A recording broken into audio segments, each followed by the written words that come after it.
தேவனுக்கு முன்பாக பொருத்தனை செய்வதில் தவறில்லை. ஆனால் பொருத்தனை செய்யும் போது நியாயாதிபதிகள் 11:30-31 காணப்படுகிறது போல எப்தா செய்தது போன்று அவசர ஆலோசனையற்ற பொருத்தனை செய்யக்கூடாது.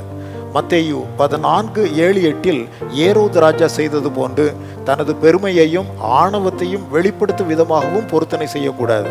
1 சாமுவேல் 1:11 அன்னாள் செய்தது போன்று பொருத்தனை தாழ்மை, நன்றி, விசுவாசம் இவைகளின் அடிப்படையில் செய்யப்பட வேண்டும். பொருத்தனை செய்யாதிருந்தால் பாவமில்லை, செய்தும் நிறைவேற்றாமல் போவதே பாவம். கர்த்தர் நம் தகப்பன் அல்லவா? நம்முடைய பொருத்தனைகளின் நிமித்தம் அவர் நம்மை ஆசீர்வதிப்பவர் அல்ல. நம் தேவைகளை அறிந்து உதவி செய்பவரே நம் தேவனாகிய கர்த்தர் நம்முடைய தகப்பன். எனவே பிரசங்கி 5:2 சொல்லப்பட்டிருக்கிறது போல தேவனுக்கு முன்பு நாம் பதறி பேசாமல் நம் வார்த்தைகள் சுருக்கமாய் இருப்பதே நல்லது. தேவனிடம் வியாபார ரீதியாக அல்ல, அன்பினால் பேசுவோம். அவர் நம் தகப்பன்.